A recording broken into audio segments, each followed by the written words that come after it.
Welcome to the Disadvantaged Business Enterprise DBE Certification Workshop, Part 3. My name is Danella Reynolds, and I work for Caltrans Office of Civil Rights in the Outreach Unit. If you have any questions during our presentation, please type them in the chat box and we will answer your questions during our presentation. Helpful links will also be shared via the chat box. If you have any additional questions, please send your questions to our email, smallbusinessadvocate@dot.ca.gov. We are going to have a guest speaker today, Kristina Krunkel with the NorCal Procurement Technical Assistance Center.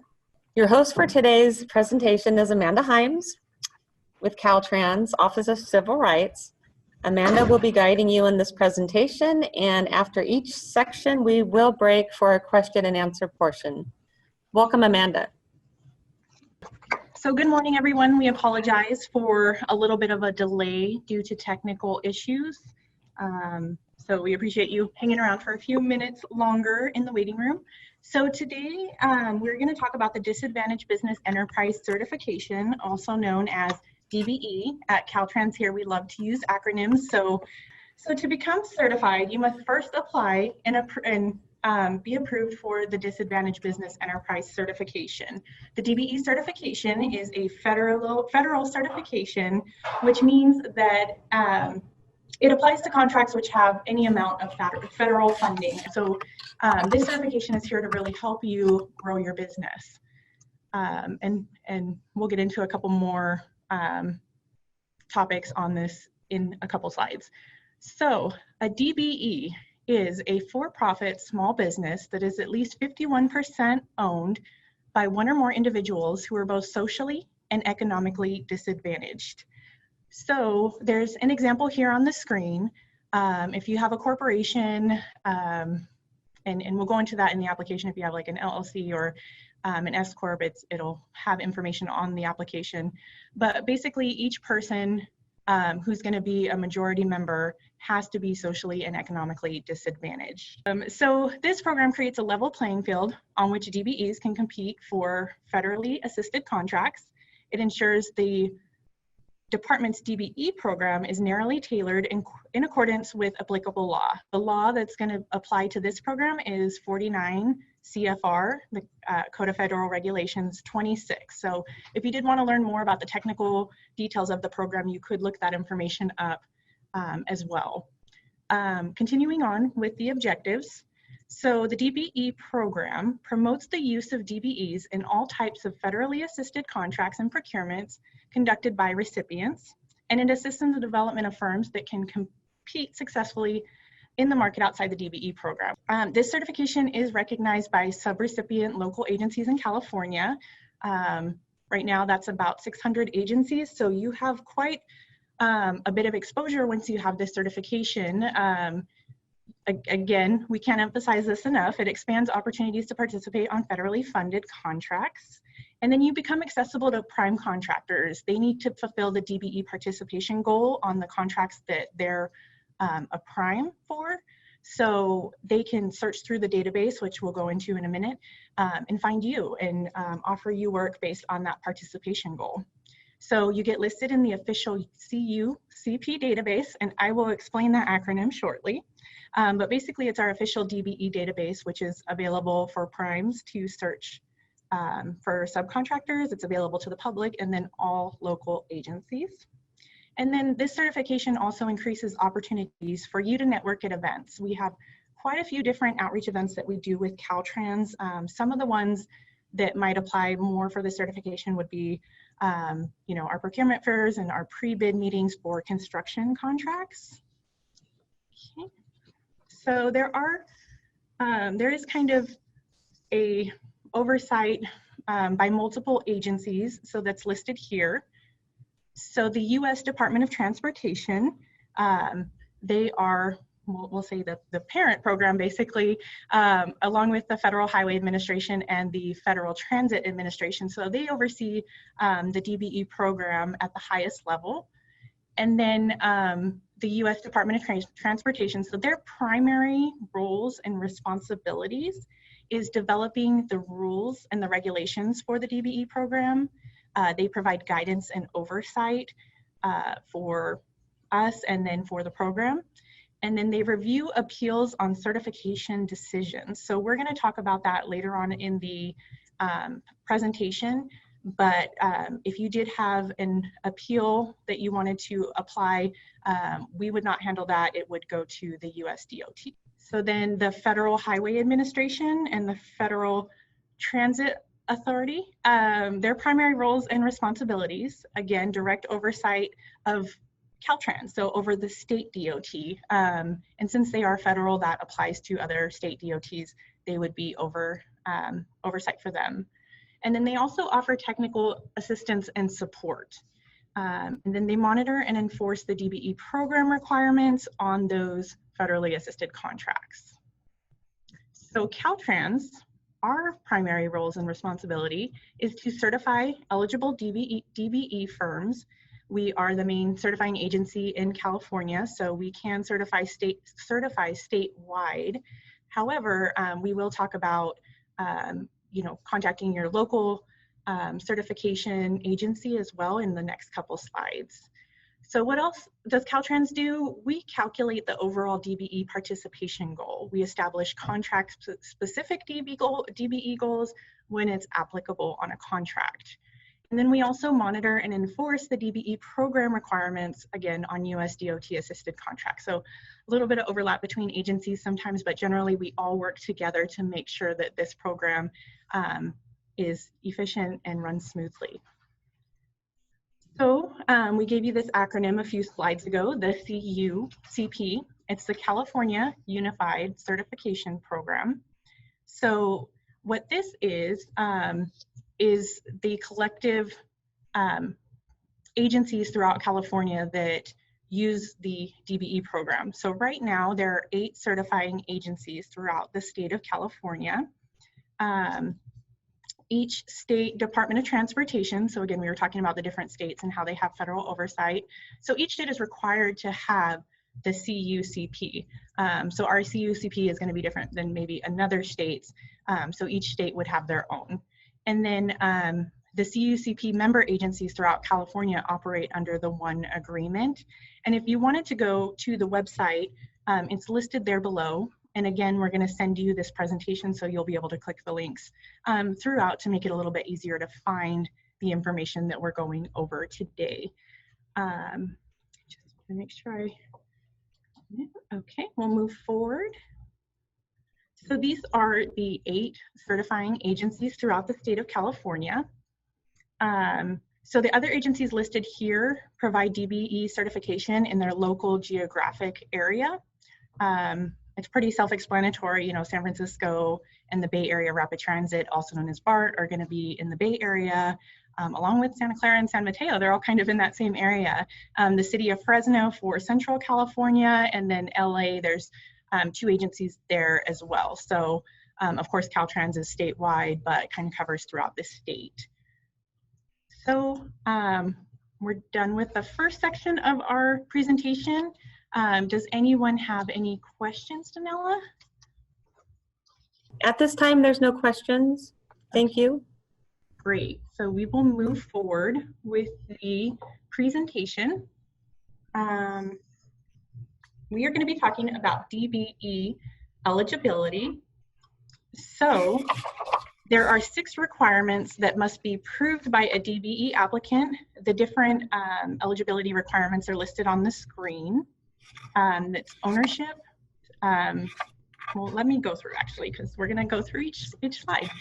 So ownership, in order to be a DBE, a firm must be at least 51% owned by socially and economically disadvantaged individuals, which we talked about in the beginning of the presentation. So that is definitely one of the main requirements. And then to explain social and economic disadvantage. The 6 presumptive groups who are considered disadvantaged by the federal government include the individuals listed here. So Asian Pacific Americans, Black Americans, Hispanic Americans, Native Americans, subcontinent Asian Americans, and women. However, if you're not in one of the 6 groups that have the presumption of social and economic disadvantage, you can still apply for DBE certification. You would just need to submit a narrative explaining how you are socially and economically disadvantaged, and that would be reviewed by our certification staff. You know, of course, it's not a guarantee. It would be something that you would need to submit, and then we would look over and reach out to you with our decision. So going over the next eligibility requirement, control of the business. So the 51% owner, which we will also be mentioning quite a bit moving forward. So that's going to be the person who is socially and economically disadvantaged. So they must possess the required license or credential, if required by law, to own and control a certain type of firm. You know, if your business doesn't necessarily require those, then that wouldn't apply to you. But generally, when you're working in construction, you're going to need, you know, some type of license for most jobs. And then also, as an example of the control, say you have an engineering firm with 3 owners, but only one holds the required licenses. That person who owns or who has those licenses must have management control of daily business operations. So you can't have a second owner who doesn't have the license signing off on, you know, paperwork that requires the license. So it's pretty self-explanatory, but we do like to at least give an example. Another one might be, and actually this might go under the ownership as well, but you know, if you're a husband and wife firm, but you know, maybe you're a male Caucasian who doesn't qualify under the presumptive groups, but your wife, being a woman, would, you can't just say, I'm going to give you 51% of my business, and then she has no idea how to do construction. She doesn't even know, you know, what an excavator is or something. So we do site visits with this certification. That is a requirement. So we would be talking to the primary 51% owner or owners.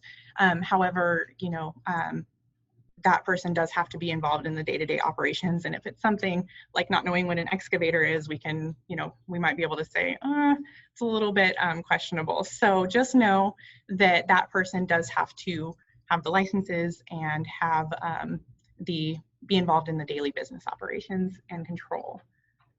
So independence, this is another eligibility requirement. So only an independent business may be certified as a DBE. This means that the business must not be dependent on another firm to provide things like personnel or a facility, equipment, or financial support. So you have to be an independent business. And then going into financials, so your personal net worth, the 51% majority owner or owners must not, their personal net worth, individual personal net worth must not exceed 1.32 million. So 2 things that would not be included in that total would be your primary residence or your home, and then the value of your business too. So that makes it a little bit, you know, some people, I've had questions where, well, isn't my business included in that? No, that would be separate. So this is your personal net worth. And then, you know, noted here on the slide, there may be some cases in which an individual whose personal net worth, again, we love our acronyms, is less than 1.32 million. So they may not be regarded as economically disadvantaged. And then again, our regulations that you're welcome to look up and find most of this information is going to be in the 49 CFR 26. Okay. So then the next eligibility requirement is the business size standard. So your 3-year average gross receipts cannot exceed 23.98 million. This does vary by certain industries, but that is the general, that's going to be the general financial requirement for most businesses. So again, we're going to send you this PowerPoint that has a few notes, so you'll be able to see which different industries might have different requirements. But for the most part, you're going to be within that 23.98 million. Another thing to note here is that it does say 3 years average gross receipts. The question that we get quite a bit is, well, what if I haven't owned my business for 3 years? That's completely fine. If you're just starting out, you can still apply for this certification. You would just use different financial documents. And again, we can kind of go over that in when we go over the application.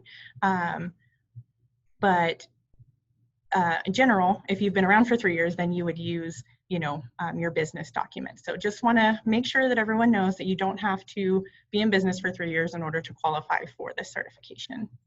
So then we are also going to be going through our website really quick, and then we'll probably be taking questions right after this. So we want to show you how to get to the application. We did send the application when you received the link for this webinar. There were some attachments. So if you want to now, since we're going to go over a few more slides, it's beneficial to print out that application so you can either take notes or you can fill it out as you go, but really it's, if you want to take notes or have it in front of you so it's a little bit easier to read, because I'm sure your screens aren't very big, so some of the little boxes might be a little bit small. So if you have the ability to print, that might be a good time to print that application, or you can go to the website here and follow along that way, but we will have screenshots. So you would go to our Caltrans website, which is dot.ca.gov. And it may look a little bit different than this as far as what's on the main screen, but basically you'll click at the top where it says programs, which is highlighted by the red arrow above.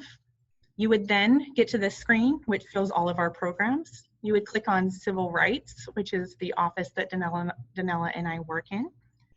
So click on civil rights. You would then scroll down to the bottom where it says certification. There's a header there. And where the red arrow is pointing, it says Disadvantaged Business Enterprise. You would click on that link, and then you would be taken to our information site for Disadvantaged Business Enterprise. And you would click on How Do I Become DBE Certified? So again, we'll be sending you this presentation. You can follow along to get to the application as well. It's going to take you to this next screen, which explains some of what we're going over right now. So you would scroll down to the bottom of the application, and it will show the two links with the red arrows. So you're gonna click on the CUCP DBE Certification Application Package and Instruction. That would be the one portion of it. And then also the Supplemental Personal Net Worth Statement, which is required. So you would need to make sure you have both of those documents. And I do see the address on this screenshot has been updated, so we will put that information when we send out the new PowerPoint. We'll put the correct information in there for you. So do we have any questions, Danella? Yes, we've gotten quite a few questions. Okay, I'll take a couple. So I have a question. Do you need to certify with each agency? And the answer is no. You only certify with one agency. Let me get to the other one here. If I have Caltrans DBE certification, do I also need to get Los Angeles Metro? And the answer is no. You only certify with one certifying agencies. We do have 8 certifying agencies in California. And Caltrans is probably the biggest certifying agency, but you only certify with one agency at a time. So there's a question, is this a 9-year certification? And once you're approved, you meet the criteria for DBE certification. DBE certification does not expire. The only way that you would be not certified anymore is if you went over the size standard or the personal net worth, but there's no expiration date on certification. Okay, hold on just a sec. There's a lot of messages coming in.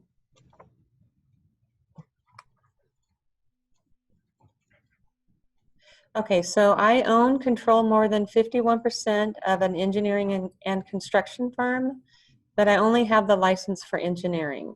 Would I be eligible? Yes, you're definitely eligible. Can you be a construction supplier, I believe? Hold on. Yes, you can be a construction supply company.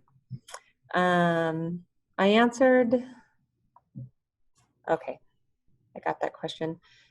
Do I have to have my own trucks or leased trucks before applying.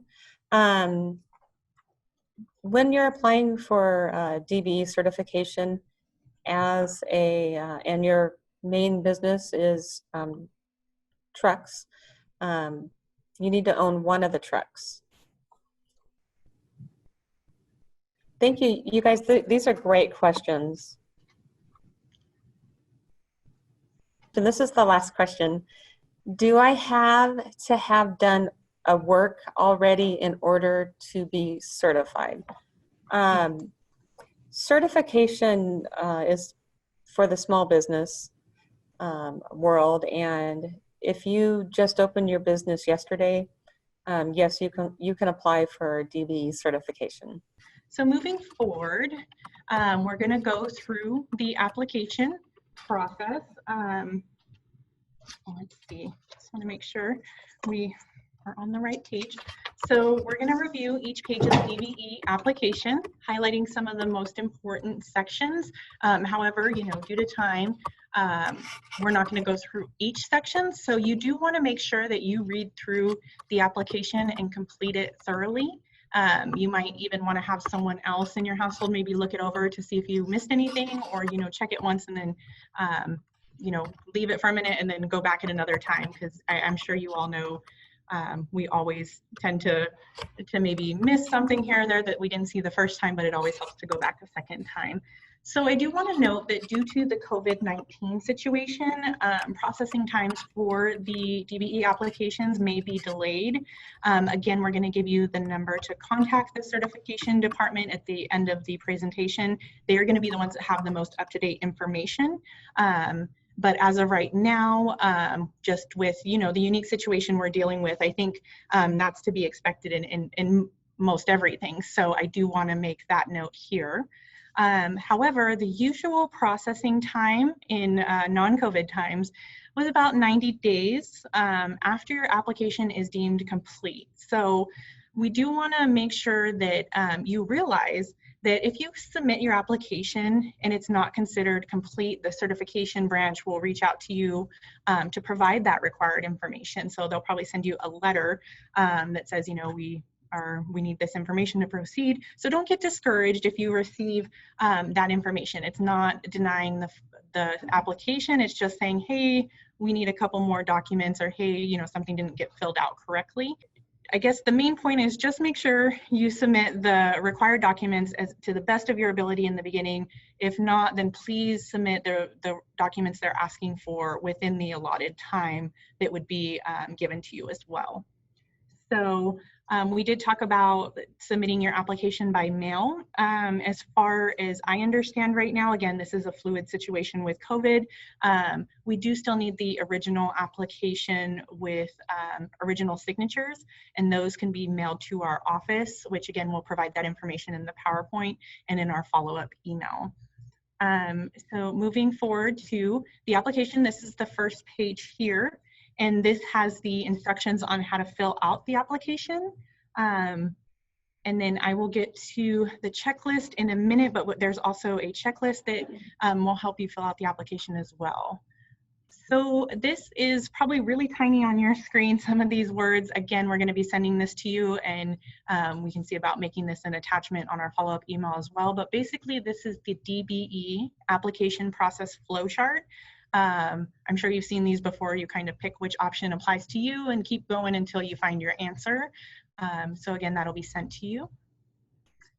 And as you can see, it's not the most linear application process either. So where your small business certification is online, it doesn't take very long. You can be certified in an hour. The DBE process is going to be quite a bit different.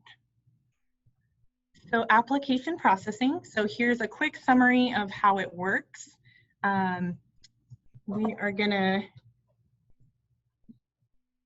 assign the application once it's received to a certification analyst here at the Office of Civil Rights. The analyst will conduct a preliminary review to identify missing documents. We just talked about this, and then they will reach out to you if further clarification is needed or if you need to submit more documentation. A site visit will then be scheduled and conducted. Again, due to COVID, that's always changing. So we will give you that number to, you know, if you do have questions about that, the certification analyst can give you the most up-to-date information there. And then the next step would be an analyst conducting a final review of the entire record and completing your eligibility recommendation. So then the final step would be the determination of your certification. So you can either be, you know, approved or denied. We're going to get into some of the denial information later on in the presentation.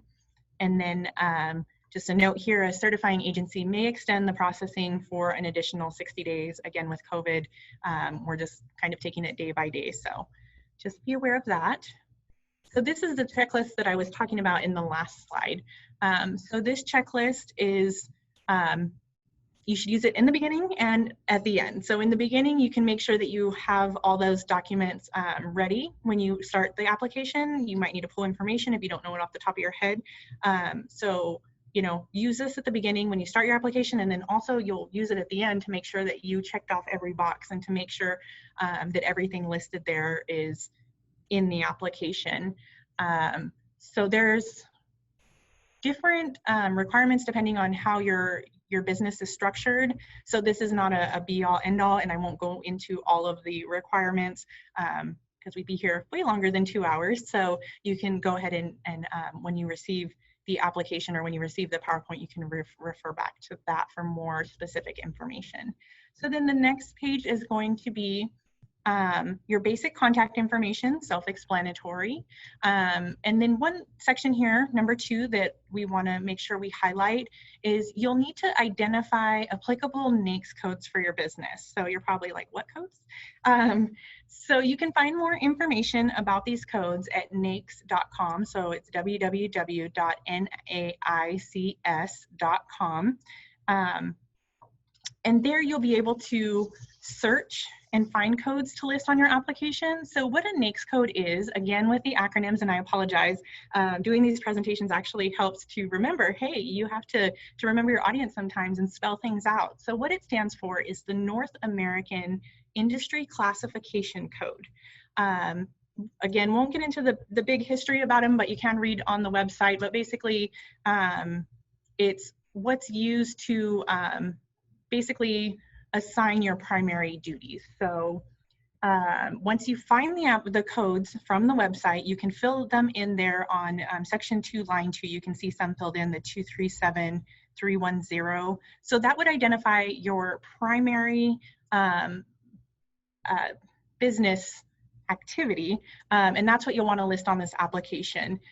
There's also Caltrans work codes, which I won't get too deep into that to confuse you, but those are actually assigned by Caltrans based on what NAICS codes are used, and then those are assigned based on the authority of 4924 CFR 26.71. So again, that's in the regulations if you needed to look that up. But basically, the NAICS codes are going to identify what you do, and then after being certified, you're also able to add codes as well. But for the initial application, you'll want to look at what you do as your primary business and list those. If you do hauling as your main business, you'll want to put that. But if you do, you know, metal storage or something like that, you know, that's going to be more on the, you know, down the line. So you just want to put the primary on your application. And again, the application will have more information and go into more detail about this. We just kind of want to go through and give you an overview. And it would probably help if I put the slide up. I apologize, guys, but here's some information about those codes. So again, you can review these when we send you the PowerPoint. And then moving on to the next page of the application, this would be page 6. So there's some important information that you want to list here. So your federal tax ID, the type of business structure. So we did kind of touch on this before, but they want to know what type of business you have, if it's a partnership or a corporation or sole proprietor. So you have those options there. You know, more basic information that you can read over. We talked about the gross annual receipt. So that's going to be on section 9. As you can see, it's filled in there. And then there's a section, so it's section B, and it talks about information on shared office space.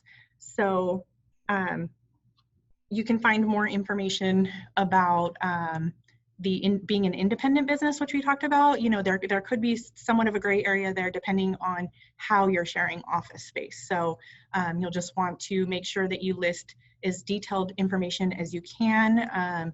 If you do share office space with another business, you know, you'll just be ready to provide an explanation on how, you know, you're independent of them. And then there's another section here, which is the gross receipts, which we went over. So the next section of the application, this is going to be page 7 of 14. So this section is where you're going to identify the majority owner of the firm. Excuse me. So you're going to define the ownership and the percentage.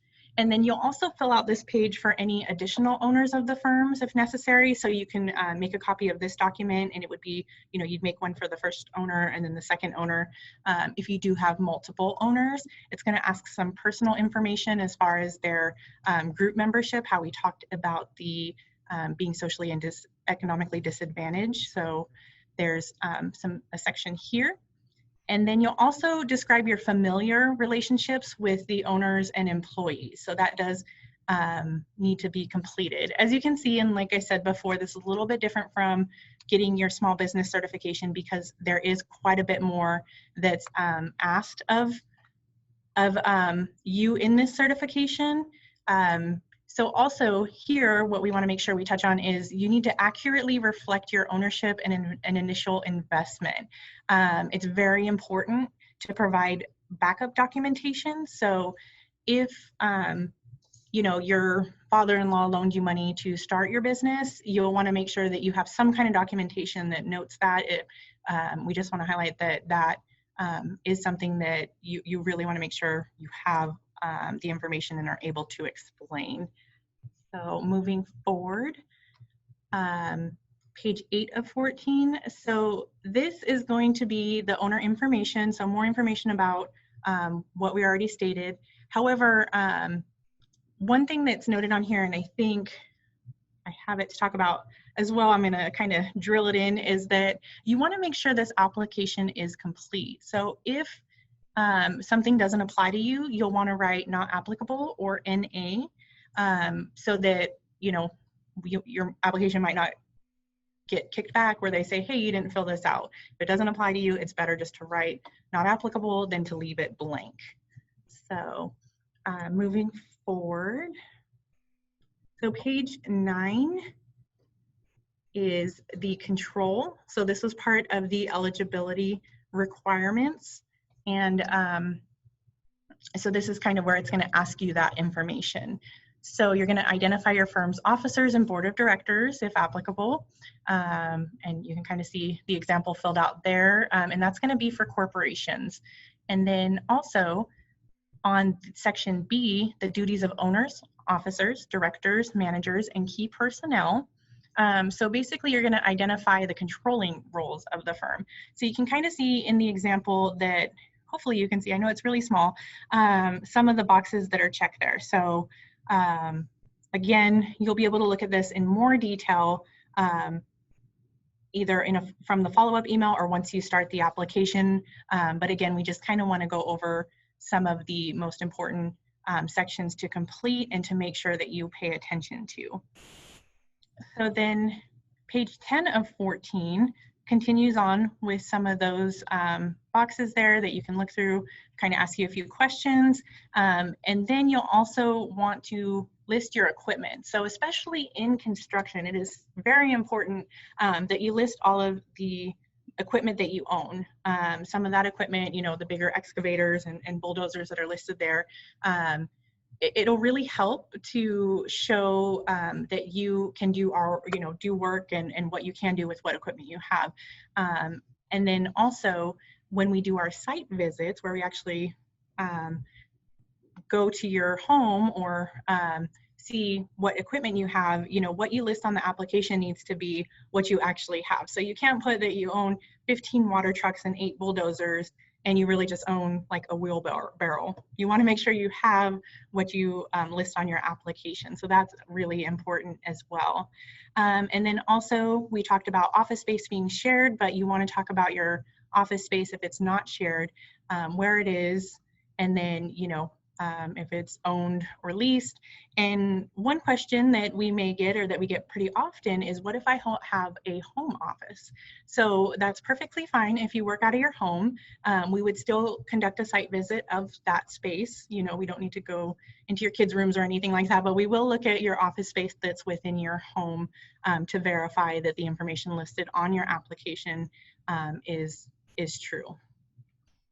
So moving forward, this is going to be page 11 of 14. So on section F, it says identify all sources, amounts, and purposes of money loaned to you or your firm from financial institutions. So we do need to, you know, if you have a loan to start your business, or, you know, any outstanding loans for equipment and such, you'll want to put that on this section of the application. You also need to identify the firm or your company's banking information. And I know this is sensitive information and you're probably like, I don't want to give you that information. However, we do want to assure you that this is a federal program that requires this information. And again, it's outlined in our 49 CFR 26 regulations. And we do, you know, have safety practices in place. So, you know, you can feel comfortable giving that information, and it is required in order to move forward with the application. So then you'll also identify all transfers of assets on this form and list all license permits of the owner. So we talked about how important that was in the beginning of the presentation. Here on the application is where you would list that information. Okay. The next page of the presentation is going to be listing your three largest current contracts. So these do not need to be government contracts. They don't need to be Caltrans contracts. We just need to know, you know, what you currently have going on as far as your work. And then you can also list the, I'm sorry, I kind of got ahead of myself. The first section here, I, is going to be your largest completed contracts. Same things apply that I just said. And then the next section is going to be your current contracts. So we want to know what you've done, and then we want to know what you're doing.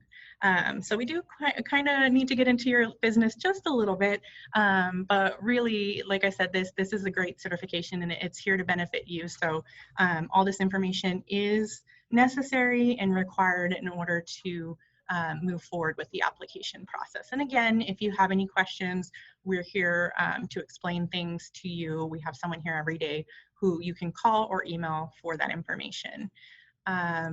So if you don't have contracts, like you're just getting started, or you don't have any work to reference, that's fine as well. You can write not applicable. However, you know, you do want to reference, if you have references that you've worked maybe for another company doing that type of work, you know, you might want to list that information just so that we know that you do the type of work that you're listing on your application. So it's good to put something there if you have that experience. Okay. So getting to the end of the application, so this page, it's going to be number 13. It's the Affidavit of Certification. So this is for the majority owner or owners to complete. This form, it must be completed by each individual owner. And then it also, you need to make sure that the owners have the disadvantaged status. I know we've gone over that, but we want to make sure you get that part down. And then this is to determine certification eligibility. So basically, you know, you want to make sure that when you sign this, that everything you've said in your application is truthful. And then this document will get notarized. So both this document, the application, and the personal net worth statement are required to be notarized for it to be considered complete. So while the certification is free, there's no cost to apply. There's no cost once you have the certification.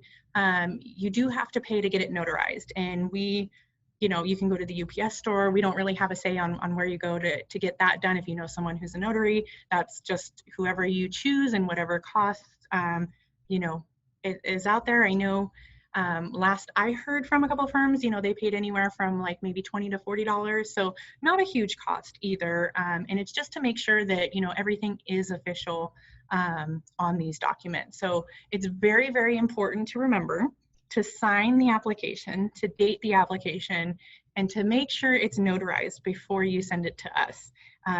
You know, people go through this process, it's a lot of information, and, you know, they'll get to the end and just stuff it in an envelope, and, you know, it's like, oops, you forgot to get it notarized. So please make sure you pay attention to that.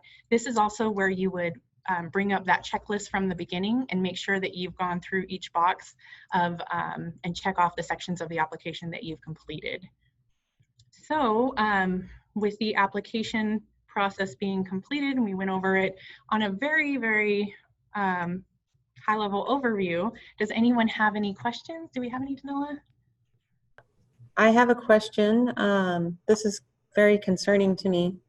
I applied 1 year ago and was told about the visit at my office, which is probably the on-site interview. After that, I never heard.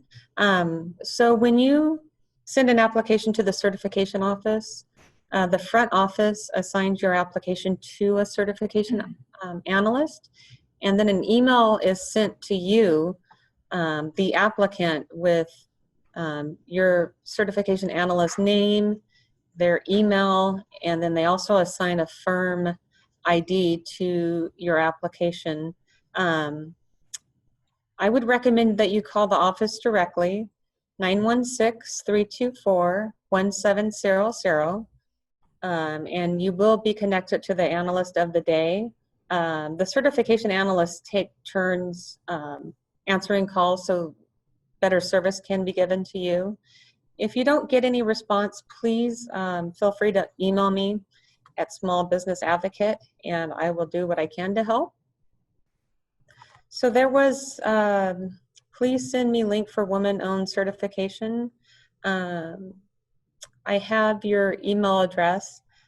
DBE, Caltrans DBE certification is woman-owned certification. If you're a woman and you're the majority owner of your business, then you meet the criteria for DBE certification. But if you do have further questions, you can always call the certification office directly. You can email them, or you can send an email to the Small Business Advocate email, and I will give you a call back. I would like more information on WBE, so that's the Woman Business Enterprise. So we're gonna, when we send the follow-up email, we can probably send that information to make sure that it gets out to everyone who requested it too, since it seems like there's quite a bit of interest. But we, just like Danella said, we do want to emphasize that if you are a woman-owned business, you know, you're gonna get the most benefit out of applying for the DBE certification. And I wanted to also add that Caltrans DBE certification, that is, the certification is for federally funded contracts. The program is federally mandated, so that's why you do have to submit your application and personal net worth statement and additional docs. I think that, oh, okay, so hi Danella, my business corporation is a training and consulting. Can I still apply for DBE certification? Yes, yes, you sure can, and I hope you do. That's about it. Yeah, I think this is about it. And then we'll also be taking questions at the end. So if you guys want to continue sending questions, you know, we're going throughout the presentation, but we'll have some time at the end, hopefully. I think we're doing pretty good on time, so we'll have some time to answer more questions as well. So continue sending them, even if it was part of a different section of the presentation. We can go back to them at the end. So thank you. And can I just remind, I just want to remind everyone that at the conclusion of this DBE presentation, we are going to stay online, and we'll be answering. If you have any questions, we'll stay on the presentation longer so we can answer your questions. Okay, so we're going to be moving forward. So we have talked about the personal net worth statement, or the PNW. So this form is a supplemental form required to be sent in with your application. So even though it's not part of the actual application when you go to the link, you print it. You want to make sure that you do print that as well, or, you know, fill it out online, or fill it out and then print it, because they do need to be submitted. So it is required. That's the main point of that. So the individual's personal net worth includes only his or her share of assets held separately, jointly, or as community property with the individual's spouse, and it excludes the following. So the individual's ownership interest in the applicant firm or business, the individual's equity in his or her primary residence, and then tax and interest penalties that would accrue if retirement savings or investments were distributed at the present time. So that one's really important, especially right now with COVID going on. I know there's some things with retirement accounts, so you just want to make sure that when you apply that you have that information available and you're able to complete the form with it. So this is what the form looks like. Again, it was sent as part of the email that you received with the link. So if you were able to print the form earlier, if you have this in front of you, you can see what it looks like. I know it is a little bit smaller on the screen. So again, we're just going to highlight a couple items on here to kind of help you in your journey to complete the form. So you must fill out all items on this sheet. Just like the application, if it doesn't apply to you, you want to make sure that you put NA or not applicable. You don't want to leave really anything blank, as that could, you know, hold up the application process.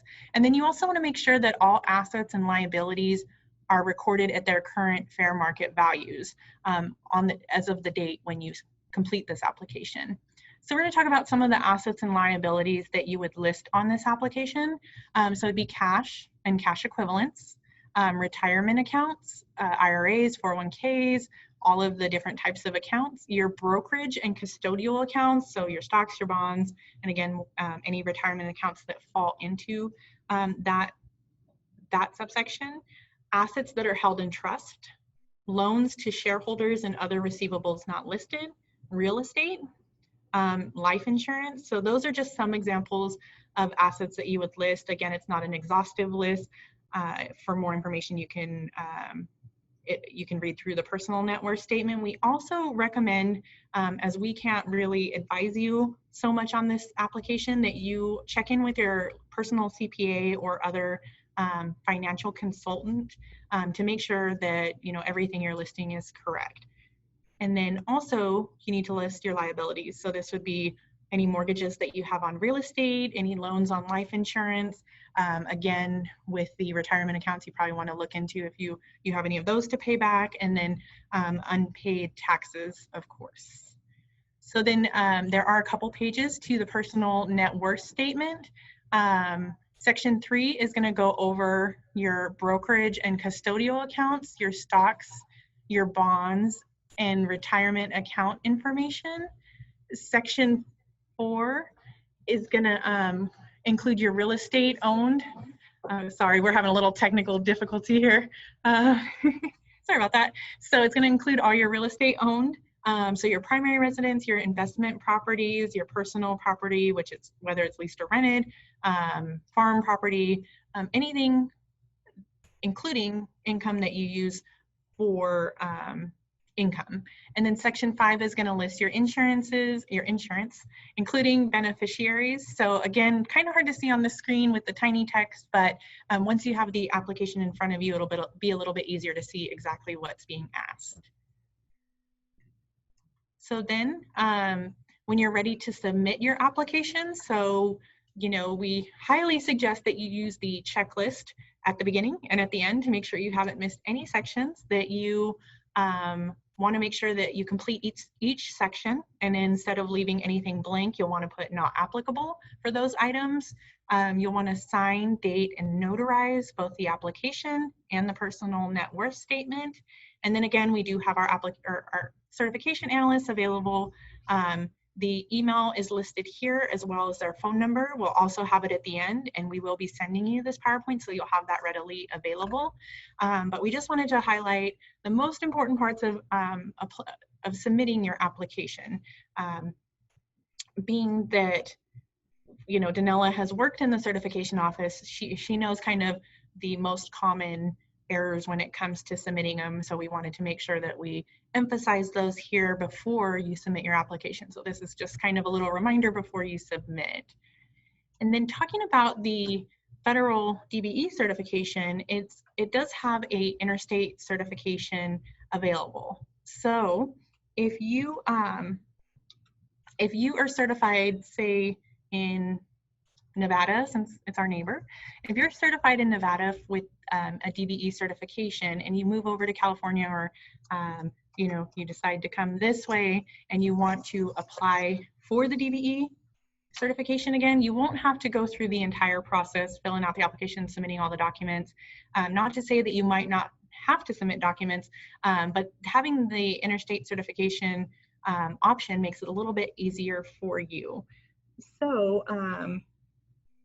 here it states that firms must be certified in their home state before seeking certification in another state, which is kind of self-explanatory. The California certifying agency can request the on-site report from the home state. So again, us or the other 8 agencies can request that information from wherever you're certified at. So if it's Nevada, we would contact them. So then the out-of-state business, so say your business in Nevada, you must complete a package of all documents submitted to their home state. So I'm actually going to defer to Danella to answer this, but would this be the business would have to submit the complete package because they request that from their state, so they don't have to? So for interstate certification, the regulation is you have to be certified in your home state first. So for example, if you certified with California, with Caltrans here in California, and you wanted to get certified in Idaho, you would submit your application to Idaho. There's an out-of-state declaration on our page that has the certification, but Idaho will contact your home state to get a copy of your on-site report. And if you request it, we can also ask the home state for a copy of the application package that you submitted to them. If you keep a copy of your application package once you submit it to your home state, then when you do seek out interstate certification with another state, I would recommend just sending them a copy of whatever you submitted to us. But there is a 2-page out-of-state declaration that would need to be signed, dated, and notarized by you. But don't worry about the on-site report. We will contact your home state and get that.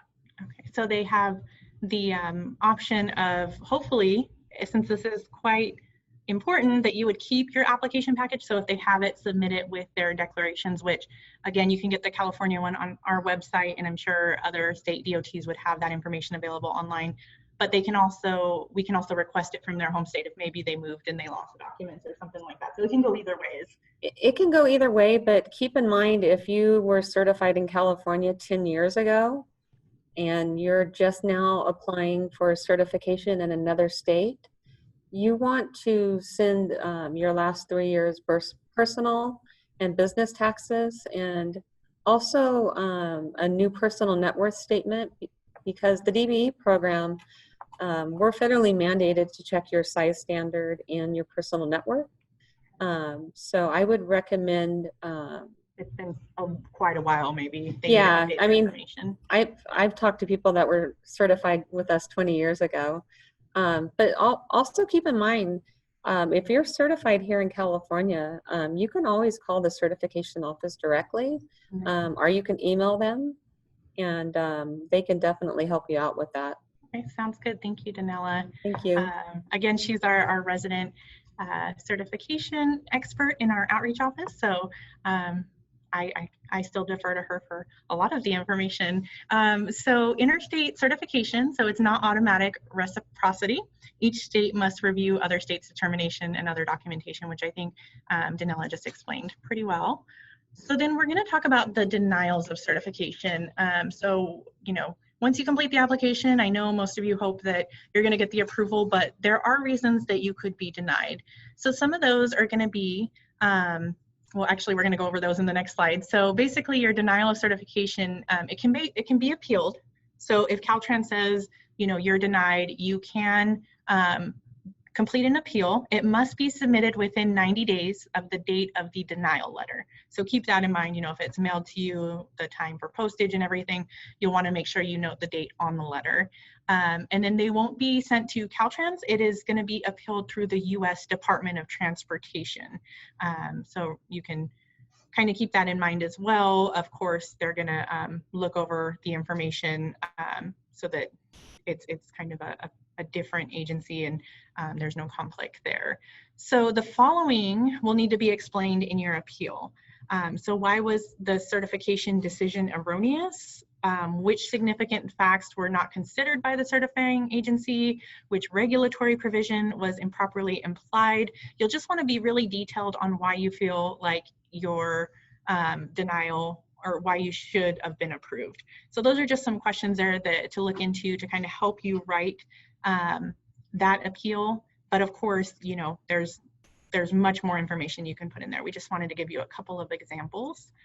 So remaining in good standing. So say you did get approved. We want you to remain in good standing as a certified DBE. So you want to notify the certifying agency, whether it be Caltrans or one of the other 8 agencies, of any changes to ownership, your business structure, your primary business activities, anything that's of importance that we would need to know that affects your business.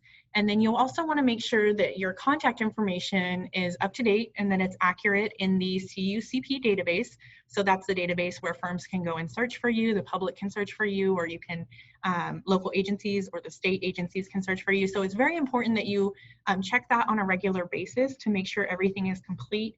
And just, it's really important. So maybe even put a calendar invite to check it quarterly or monthly, whatever you need to do to make sure that that information is always current.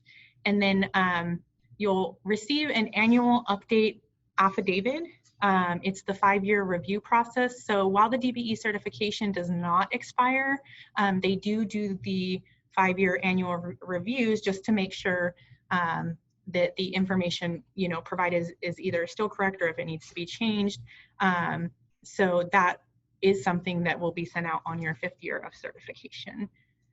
So then suspension of your DBE certification. So you were approved, you're doing good, but now there's the possibility of being suspended. So we're going to talk about what that would entail and how that would happen. We would hope that it would never happen, but it has to businesses. So one of the reasons that you could be suspended is if you were incarcerated or if the disadvantaged owner passed away. So those are 2 items.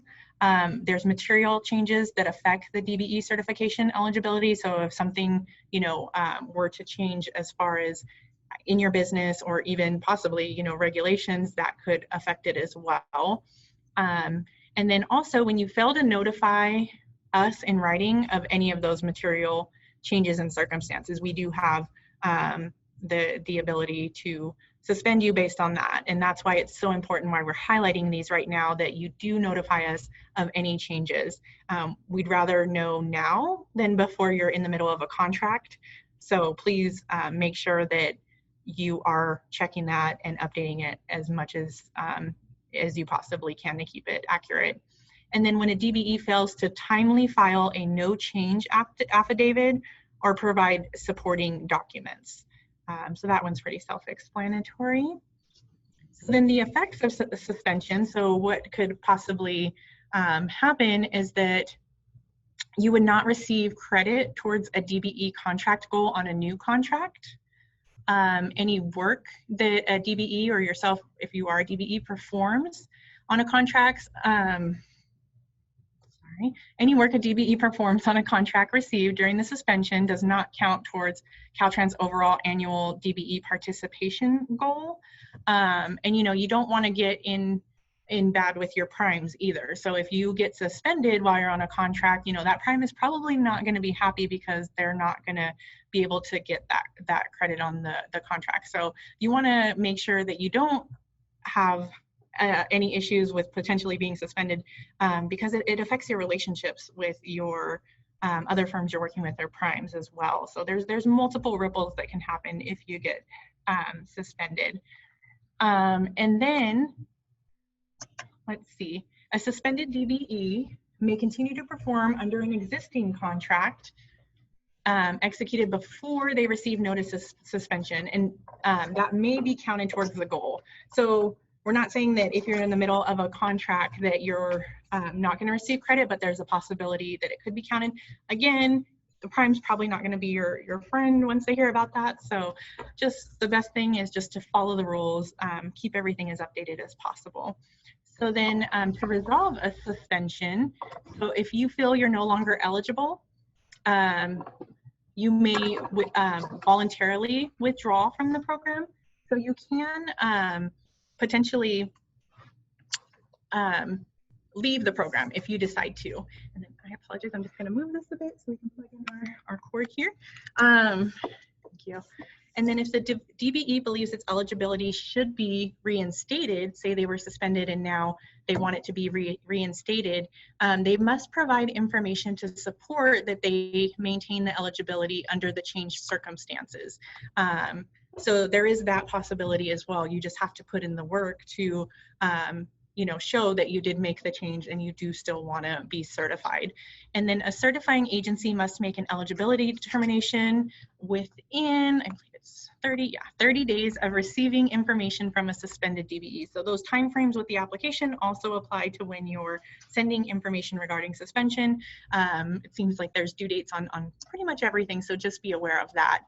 And then the decision to suspend a DBE is not appealable to the U.S. Department of Transportation. So want to make sure we differentiate that from an appeal of an application.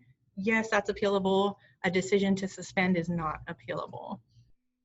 We're going to go ahead and move forward. So some frequently asked questions. Since we do have a little bit of time, we'll go through these fairly quickly. I think we might have talked about a couple of them. So is there a fee for applying? As stated before, no, you just need to pay for notarizing your documents, and whatever postage would be included. So generally, from what I've heard from people, you know, $20 to $40 for the notary, maybe, you know, if you overnight, maybe 20 bucks. So really the costs are minimal, and they're just not necessarily for the certification, just for getting your paperwork completed. And so then I work out of my home. Is the on-site required? We did answer this. So yes, it's still required if you work out of your home. And then again, talking about a security breach. So it looks like we did go over a couple of these, but these are good to reiterate so that you, you know, make sure that you pay attention to these specific questions. So we do comply with confidentiality requirements, and we take the protection of your documents seriously. All files are kept behind locked doors where only certain staff have access. And I can attest to this. I'm not allowed to go in some places, so it is very secure here. And then how long does the DBE certification process take? Again, with COVID, that is we can't really give a hard answer, so we would just say the best option for answering this question would be to call the certification analyst, which we will give you the information, or send them an email, because they're going to have the most up-to-date information in this fluid situation. Generally, it's going to be 90 days after receiving the completed package of documents that, you know, we don't need anything further, and it's been deemed a complete package. And then does the DBE certification expire? So we just went over that. It does not expire, but you do have a 5-year annual review of information.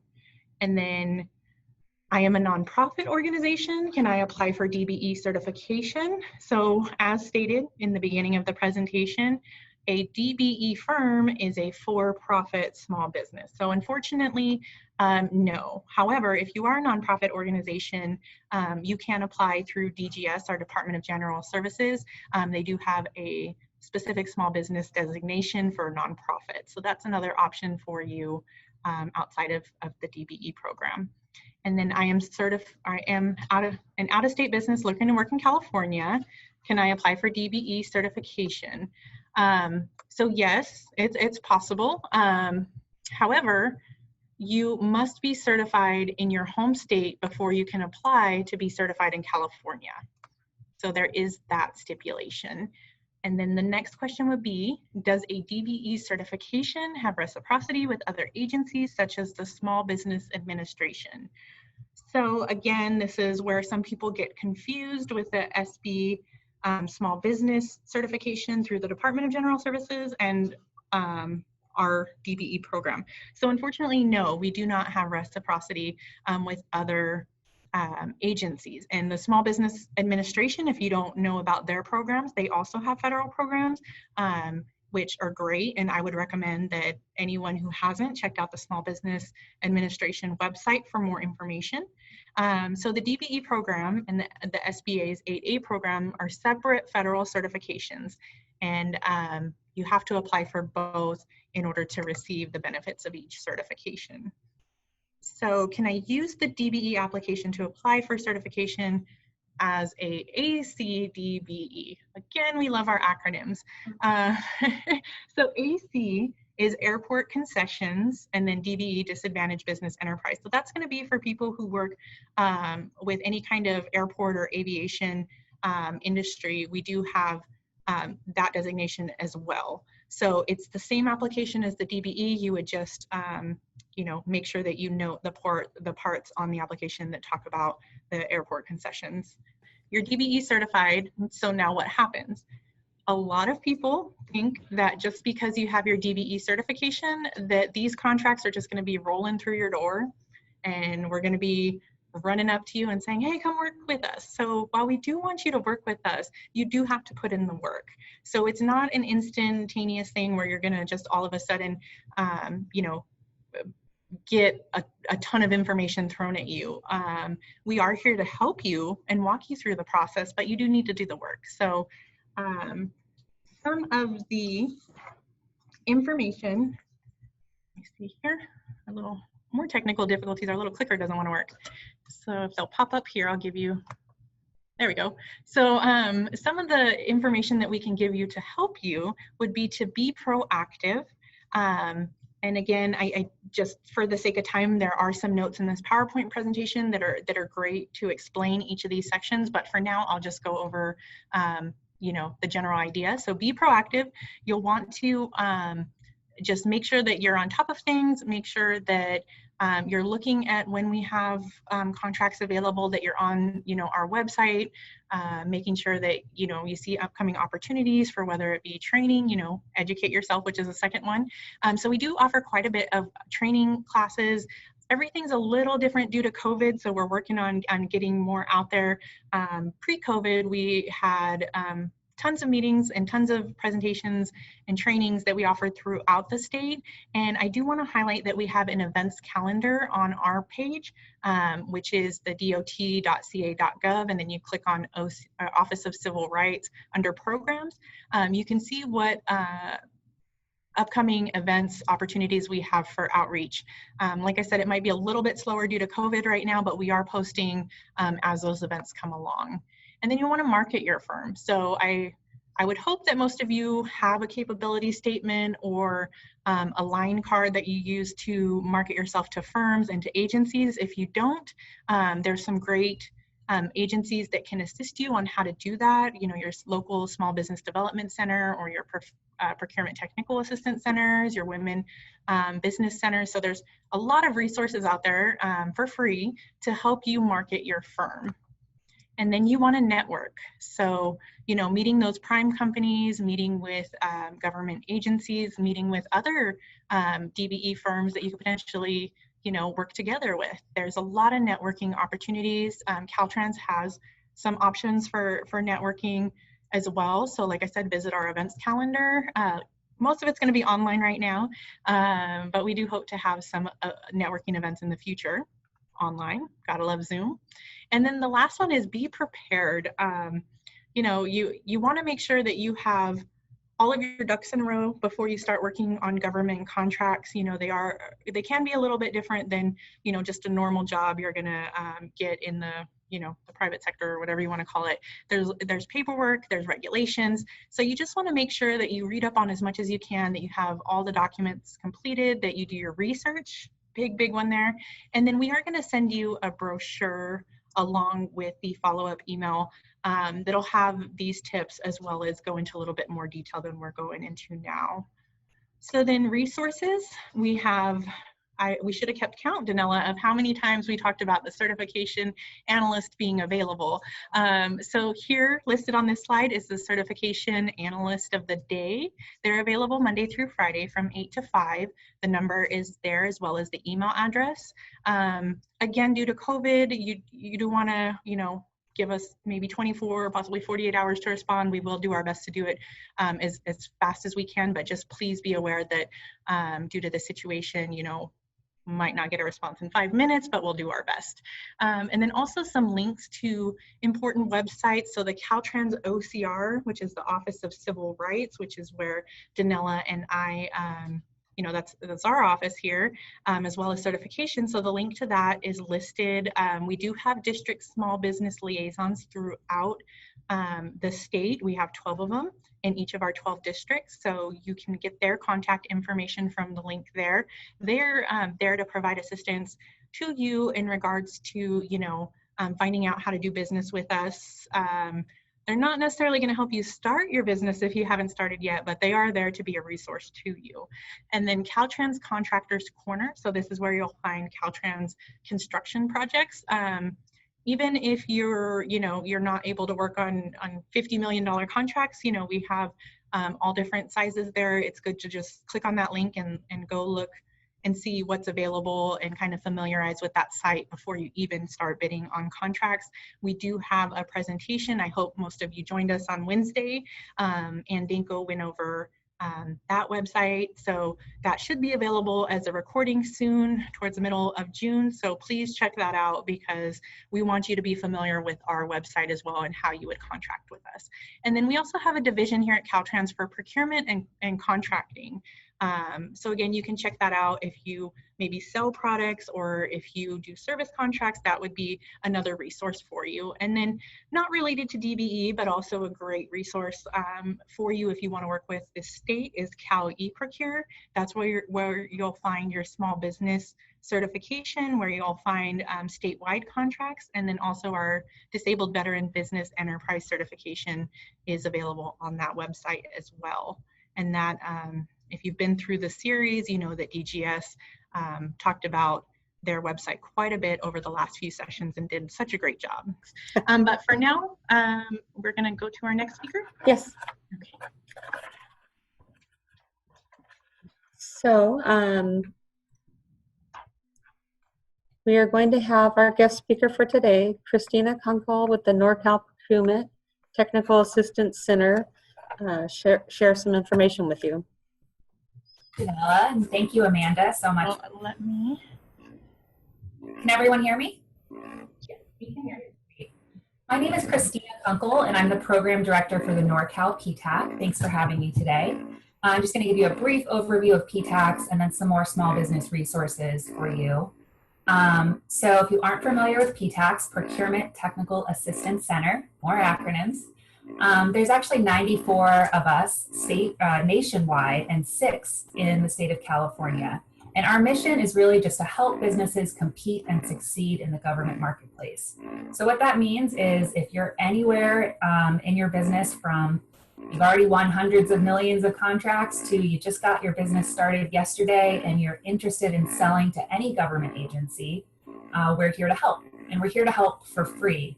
Our services are no cost, funded by federal, state, and local grants and contracts.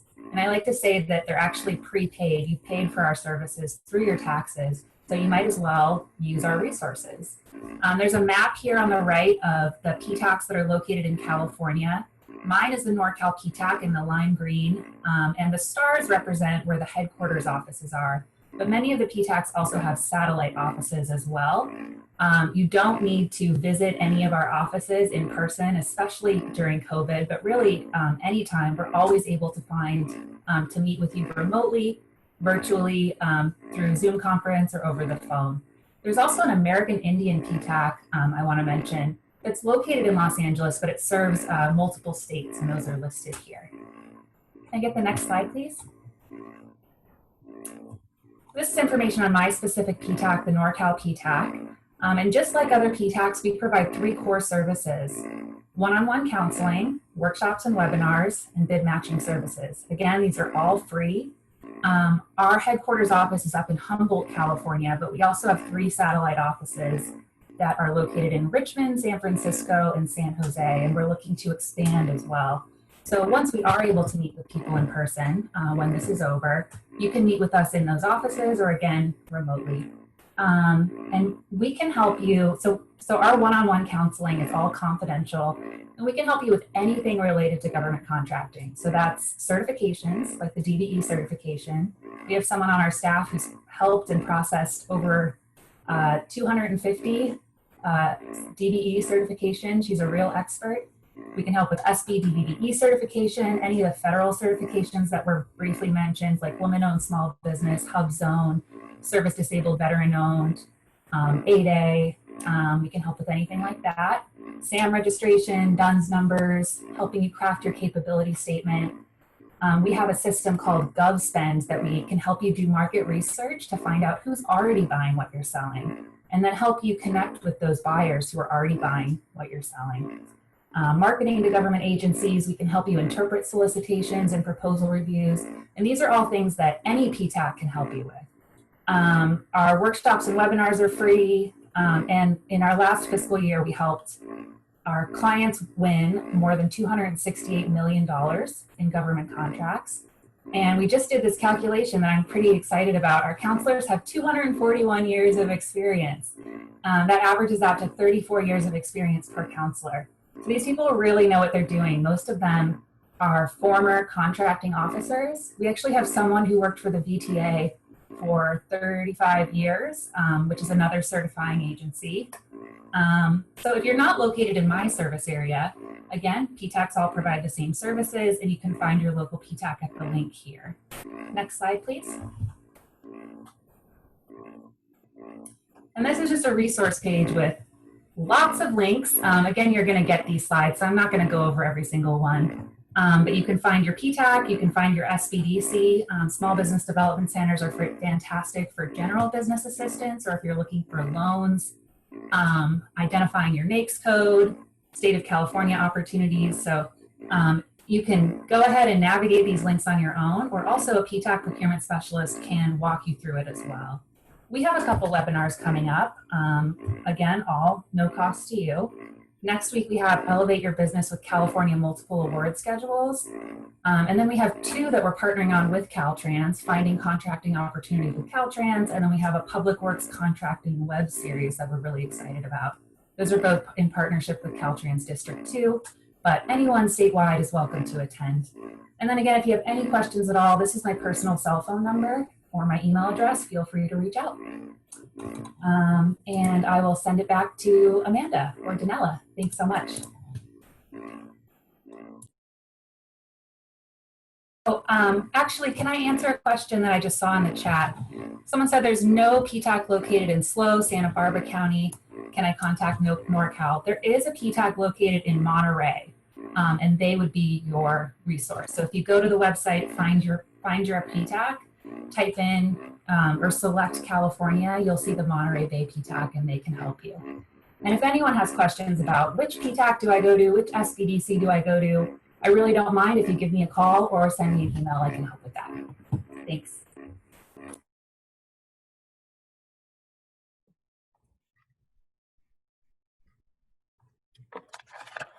So I just want to thank Kristina Krunkel for her presentation.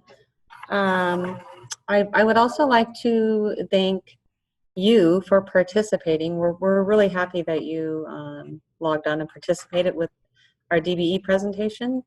We would like to thank Jessica Burrell for setting up the small business webinar series. We'd like to thank the partners in we'd like to thank our partners in advertising who are also resources for you as a business owner. NorCal PTAC and Monterey Bay PTAC, who are both procurement technical assistance centers, the Small Business Development Centers, Cal Poly SBDC, Cal Coastal SBDC, the Economic Development Collaborative, the Associated General Contractors of California, the many chambers of commerce, including the Solvang Chamber and Santa Maria Chamber, the Caltrans Office of Civil Rights, Granite, and CPM Logistics. I'd also like to thank my counterparts throughout the state, the Caltrans District Small Business Liaisons for their assistance in promoting and advertising this series. And I wanted to remind you that we will stay on Zoom a few minutes after we're done with the presentation to answer your questions. And I wanted to remind you that if you do have questions, tomorrow, a day after tomorrow, you can always email us at the smallbusinessadvocate@dot.ca.gov email. We'll be more than happy to answer your questions. If you do have, if you're thinking of applying for DBE certification, I would recommend that you call the certification office directly or send an email, and you will be contacted, and the certification analyst will be happy to answer any questions you may have. So that's it for us. Have a great day, everyone. Thank you, everyone.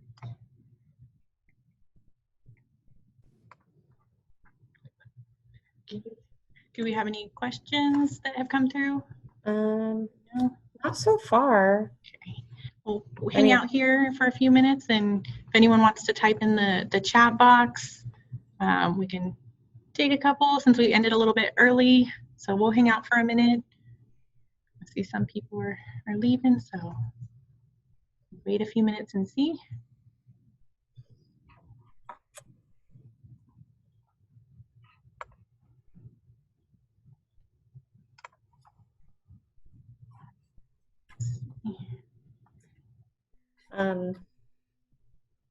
Can you unmute me?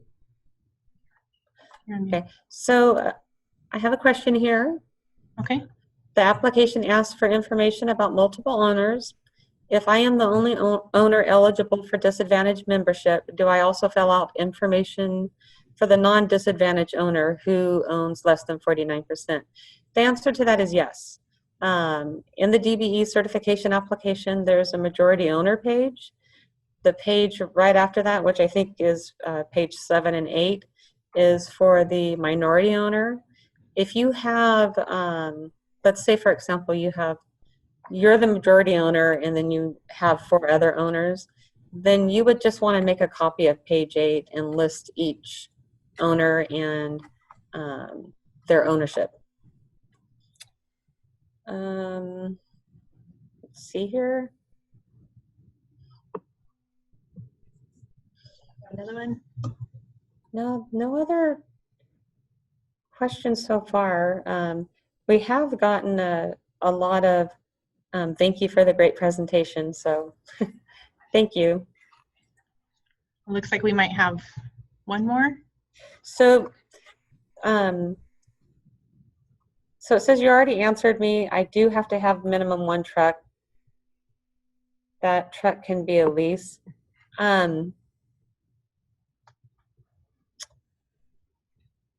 Yeah, so I'm not sure if you want to answer on that question, but trucking certification, you would want to own 1 truck, and you might lease 3 or 4 other trucks, but you can get that question answered directly with the certification office.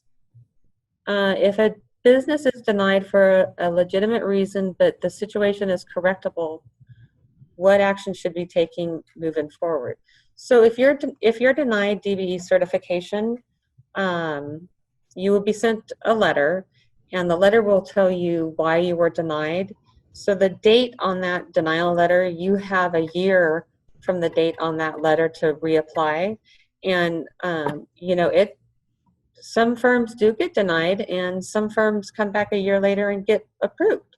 So yes, you do have to wait a year. And also, just a reminder that if you are denied, the denial letter has the address for the United States Department of Transportation, so you can always appeal the denial as well. How can we prepare for a home office visit? A lot of The on-site interviews are done at home offices. They could be in the garage, in the kitchen. It really doesn't matter. There's nothing you need to do to prepare. The certification analyst will have an on-site interview questionnaire. It takes about an hour and a half. The certification analyst will take a picture of the majority owner in their work order. In their work office. Because of COVID-19, some of I believe the on-sites are being done virtually, but for clarification, we'd like you to call the certification office. Yeah, and that's what they're there for as far as answering these questions. We like to provide an overview and answer the more general things, but yeah, we also want to make sure that you're getting the most up-to-date information. So actually, I see someone in here, I don't know if she's still on, but Dolene Jones. So I saw her 2 years ago. She was trying to get certified. And I see now she's certified. So congratulations, Dolene. And now she's looking to bid on Caltrans projects. So I will personally reach out to you and provide you with some more information. I'm so happy to hear that. That's great. See, that's DBE certification. Those success stories from way back when. Yeah. So yeah. And then that's really great to hear. I do have a question. I sell asphalt. I'm not a trucking company, so doesn't matter if you're a supplier or a trucking company. You can apply for DBE certification and just list what your primary business activity is. Yeah, you would on our Caltrans contracts, you can go to our contractor's corner site and search in the bid items. I'm giving you an extremely general overview. But if you wanted to email us, we can give you more information. But basically, we'd have bid items for asphalt, whether that be pouring or if they need it for a contract. So there's options for you to be DBE certified and be, provide supplies as well. So we can get that.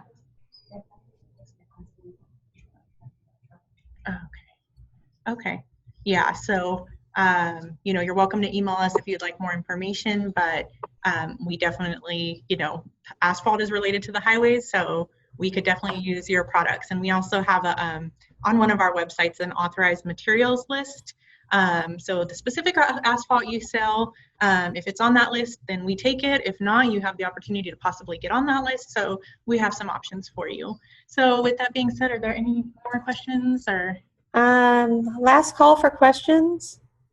So there's a question, if I have inherited real estate out of USA, do I have to report that? So the personal net worth statement, section 4, include all real estate owned. You include your primary residence, any investment properties, personal property leased or rented, farm properties, or any other income producing property. So yes, you want to, any real estate that you own, you want to list that on your personal net worth statement. You'll want to have the present market value and if there's a mortgage attached to it. So yes, you do have to share all that information. Because of COVID-19, I had to close my office. So if they want a virtual visit, will that be okay? I would say 90% of small businesses that become DBE certified are home-based businesses. So we go to wherever the office is. That could be in the home. I've done on-sites in the garage before. And so it might just be best for them to contact the certification analyst to see what the status of that is right now. Yeah. Like I said, it's always changing. So we don't necessarily want to give an answer now that might change tomorrow. So Yeah. we will, if you want to provide us your email address or email the Small Business Advocate, or you have the information, but we can get you in touch with one of them. Yes. Yeah. And I believe that is more questions coming in. These are really great questions. And this shows that all the participants are really interested in this certification. I do want to add that, there are 8 certifying agencies in California, but once you're DBE certified, so once you're a disadvantaged business enterprise, that means that you can apply to be on federally funded contracts. So I think someone had a question about being certified with another agency here in California as a DBE. And I just wanted to share that once you're DBE certified, you can bid on any federally funded project. Yeah, like we mentioned earlier, including our local agencies, those are the the cities and the counties and any of our sub-recipients. As far as numbers go, it's somewhere around 600. So there's a ton of opportunity throughout the state of California to use this DBE certification. And just one more thing to touch on, that, being DBE certified, we don't have millions of people on this list. And in fact, I think it's in the tens of thousands, maybe.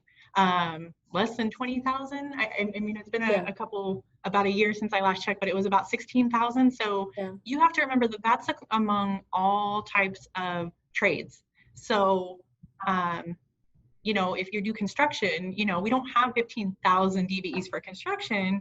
That's statewide. So you do have to remember that it really is bringing you opportunities that you might not be able to get without it. So why not? It's a little bit of time, but it's definitely worth it. So do we have any other questions? Yeah, and I just wanted to add that when I worked in certification, and I was a certification analyst, you develop a relationship with the applicant. So if you do submit an application, you will have access to your certification analyst. There's a question here.